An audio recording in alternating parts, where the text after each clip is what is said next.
Sir ఇప్పుడు 'ఉస్తాద్' విషయానికొస్తే మామూలుగా 'పవన్ కళ్యాణ్' గారి సినిమాలంటే ఆహ్, ఆయనకున్న ఫ్యాంటసీ ప్రకారం లేకుంటే ఆయనకున్న ఇష్టం ప్రకారం తుపాకులు, రకరకాల గన్స్ కనిపియడం సర్వసాధారణం. 'ఉస్తాద్‌లో' కొత్తగా 'యారో' కనిపిస్తుందేంది? అవునండి. హ్మ్. బాణం అనేది ఐ థింక్ నాకు తెలిసి అంటే దాన్నేమంటారు, కథని సపోర్ట్ చేసే దీంట్లో. అంటే ఒక ట్రైబల్ కుర్రాడు హ్మ్.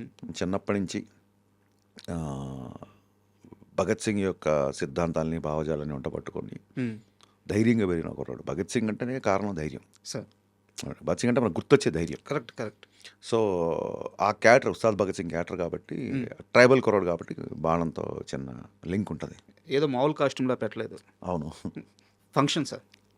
మీ ఫ్యాన్స్, కల్ట్ ఫ్యాన్స్, హ్మ్. సార్ ఫ్యాన్స్, 'పవన్ కళ్యాణ్' గారి ఫ్యాన్స్ అందరూ ఫంక్షన్ కోసం చాలా ఈగర్‌గా వెయిట్ చేస్తున్నారు. రేపు ఫంక్షన్ ఏ స్థాయిలో ఉండబోతుంది? మీరు ఊహించే అంతా ఫ్యాన్స్ అందరూ ఊహించుకునే స్థాయిలోనే ఉంటది. హ్మ్. బట్ టు బి ఫ్రాంక్ నేను సినిమా ప్రీపోన్ చేయడం మూలంగా హ్మ్. అసలు ఫంక్షన్ ఏర్పాట్లేంటి, అవేంటి, ఎలా జరుగుతాయి ఏంటి అసలు అస్సలు ఐడియా లేదు. కంప్లీట్ పోస్ట్ ప్రొడక్షన్ పనిలో, హ్మ్. ప్రమోషన్‌లో ఉండడంతో నిజంగా ఐడియా లేదు. పోలీస్ గ్రౌండ్‌లో జరుగుతుంది ఫంక్షన్. హ్మ్. అద్భుతంగా ఉంటుంది డెఫినిట్‌గా.